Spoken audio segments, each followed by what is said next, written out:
ചങ്കുകളെ ഇന്നിപ്പം നമ്മൾ ഈ നിൽക്കുന്ന ഒരു സ്ഥലം എന്ന് പറഞ്ഞാൽ ഈ സ്ഥലം ഒന്ന് കാണിച്ചു കൊടുത്താ. ഇത് കുറെ കാലങ്ങളായിട്ട് കൃഷി ചെയ്യാണ്ട് കിടന്നിട്ട് ഇതാ ഭയങ്കരമായ വട്ടയും കാടും ഒക്കെ കയറി ഇതിന്റെ ചാലേതാ പണിയേതാക്കെ എന്നൊന്നും അറിയാൻ വയ്യാത്തൊരവസ്ഥയില.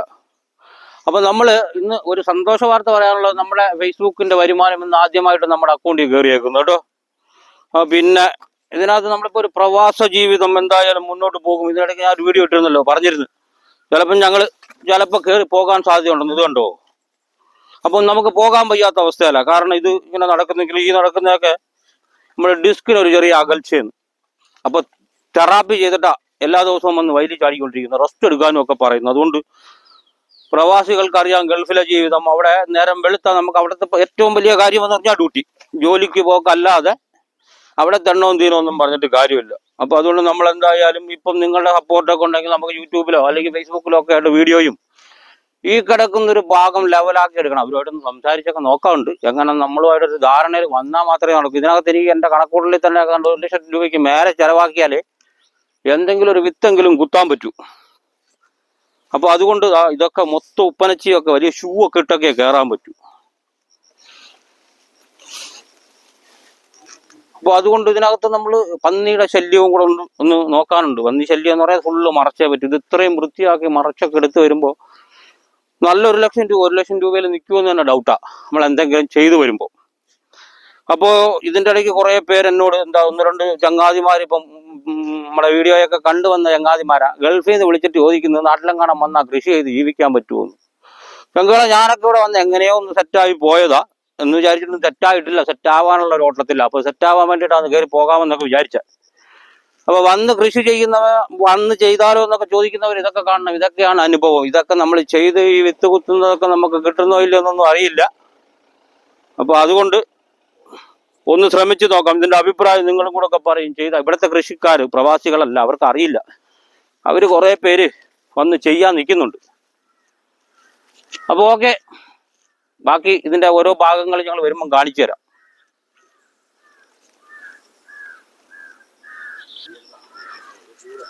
രാവിലെ ഞങ്ങളെല്ലാം കൂടെ ഒക്കെ ജോലിക്ക് ഇറങ്ങിയതാ. വയലിൽ ഇറങ്ങിയപ്പം മഴ. അപ്പൊ അത് നടക്കൂല. നമ്മൾ ഇതിനെയൊക്കെ വെട്ടിത്തെളിച്ച് അപ്പൊ കുറെ ദിവസം കൊണ്ട് ഇങ്ങനെ പറയുന്നുണ്ട് നമ്മളോട്, ഇതും കൂടെ എടുത്ത് ചെയ്യുമെന്ന്. ഇതൊക്കെ കണ്ടത്തിനകത്ത് നിൽക്കുന്ന മരങ്ങളാന്നേ, അത്രത്തോളം കാലമായി. അപ്പൊ ഇതൊക്കെ കൃഷി വകുപ്പുകളൊക്കെ കാണണം കേട്ടോ.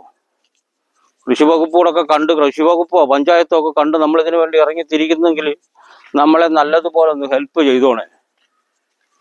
ഇതിനടുത്ത് റിങ് ഇറക്കി വെച്ചേക്കുന്നു കേട്ടോ. ഇത് നമുക്ക് ഇറങ്ങി പോകാനുള്ള വഴി. പന്നിയുടെ ശല്യമാണ് എല്ലായിടത്തും.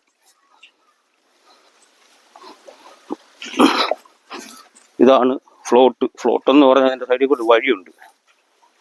ഫുള്ള് കാടിന്റെ കളിയാ. സൈഡിൽ 5-6 തെങ്ങും ഒക്കെയാ ഉള്ള.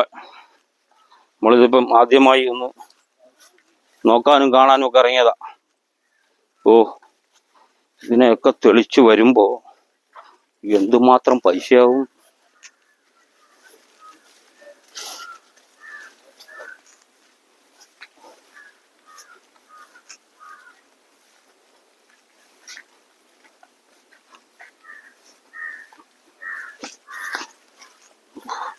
ഒരു വഴിയിൽ നിന്നും ആ ഹൈറ്റ് കണ്ടോ പോച്ചയുടെ? എൻ്റെ ഇളിക്കൊപ്പം പോച്ചയും കാടുക. ഇതിന്റെ അതിർത്തി എവിടെയാ എങ്ങനെയാന്നൊക്കെ ഇനി അവരെ വിളിച്ചൊന്ന് കാണിക്കണം. അവിടെ വരാൻ തോന്നുന്നു. ഈ ഏരിയ മൊത്തം കാട് കയറി കിടക്കുന്നു. ഇത്രത്തോളം പൊക്കത്തിലാ പുല്ലും മരങ്ങളും ഒക്കെ ആയിട്ട് നിൽക്കുന്നത്.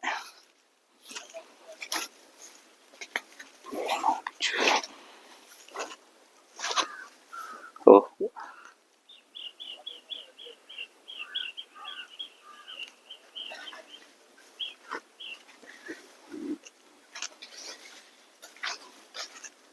നേരത്തെ കൃഷി ചെയ്തതാണോ ഇനി ഇതിനകത്ത് ഇവര് തന്നെ നട്ടയാണെന്ന് അറിയത്തില്ല. ആ വാഴയൊക്കെ കൊലച്ചിരിക്കുന്നുണ്ട്. കൊല വെട്ടാൻ പോകണമെങ്കിൽ ഒരു ഇതിലെ കൂടെ നടന്നു പോകത്തില്ല. അതാ കാട്. വലിയ വട്ട മരങ്ങളൊക്കെ കണ്ടത്തിന്റെ നടുക്കാൻ നിൽക്കുന്നത്. മുളകൊടിയല്ല കയറി കിടക്കും പോലെ ചെടിപ്പയർ കയറി കിടക്കുന്നു. അപ്പൊ ഇതാണ് ഇവിടുത്തെ അവസ്ഥ. അതുകൊണ്ട് താഴോട്ടും ഉണ്ട്, അതേപോലെ കിടക്കുക.